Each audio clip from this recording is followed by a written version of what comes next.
5 August ছাত্ররা এই দেশ নাকি স্বাধীন করছে। তো তারা যদি এই দেশ স্বাধীন করে থাকে তাহলে 5 আগস্টের পরে এই দেশে লুটফাট, ছিনতাই, রাহাজানি, ধর্মার এগুলি কেন চলতেছে?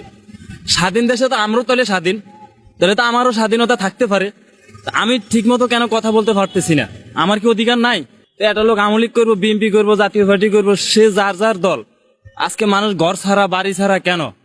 এই দেশে আওয়ামী লীগ সরকার, শেখ হাসিনা স্বৈরাচার, ঠিক আছে, সে যদি স্বৈরাচার হয়ে থাকে ভালো কথা, তার খারাপটা সবাই দেখে, ভালোটা কি কেউ দেখে না? মেট্রো আর ফেলায় যদি ঢাকার শহরে যদি না থাকতো তাহলে ঢাকার মানুষ জায়গাতে বন্ধ, নগদ বন্ধ, সামনেও যাইতে পারতো না, পিছু যাইতে পারতো না। আমি প্রমাণ, আমি তো মৈশাব। তারপরে কর্ণফুলী টানেল, পায়রা বন্দর, মেট্রো রেল, এই সরকার কি না করছে? প্রতিবন্ধী, বিধবা, বয়স্ক এমন কোন লোক নাই যে না পাইছে, যে পাওয়ার দরকার তারে দিছে। এখন হয়তো একটা মানুষে 90টা ভালো কাজ করলে তার 10টা খারাপ কাজ থাকে। এটা যে কোনো সরকার আসুক, বিএনপি আসলো এটা করবে, জামাত আসলো করবে, হয়তো একটু কম আর বেশ। কিন্তু এই জন্য তো প্রধানমন্ত্রী শেখ হাসিনা দায় না, অন্য নেতা কর্মীরা দায়ী হইতে পারে, তারা অপকর্ম করতে পারে। এজন্য তো শেখ হাসিনা এটার হিসাব দিব না, দিব যারা অপকর্ম করছে তারা। আর আজকে স্বৈরাচার, এখন তো মানুষ না খাই মরতেছে, রাস্তাতে ছিনতাই হইতেছে, লুটফাট হইতেছে।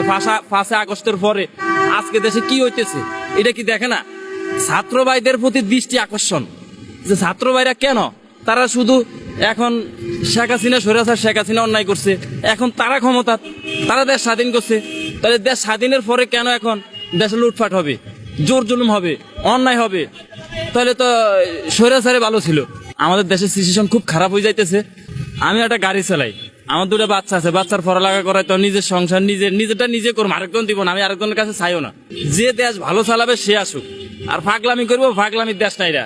3 লক্ষ মা বোন, 30 লক্ষ মানুষের জীবন শহীদের বিনিময়ে এই দেশ স্বাধীন। সেই দেশ আবার নতুন করে স্বাধীন, জানি না আমরা এই দেশের সিচুয়েশন কি, একমাত্র আল্লাহই জানে। আর যারা স্বাধীন করছে তারা যদি দেশ ভালো চালাইতে পারে সবাই খুশি।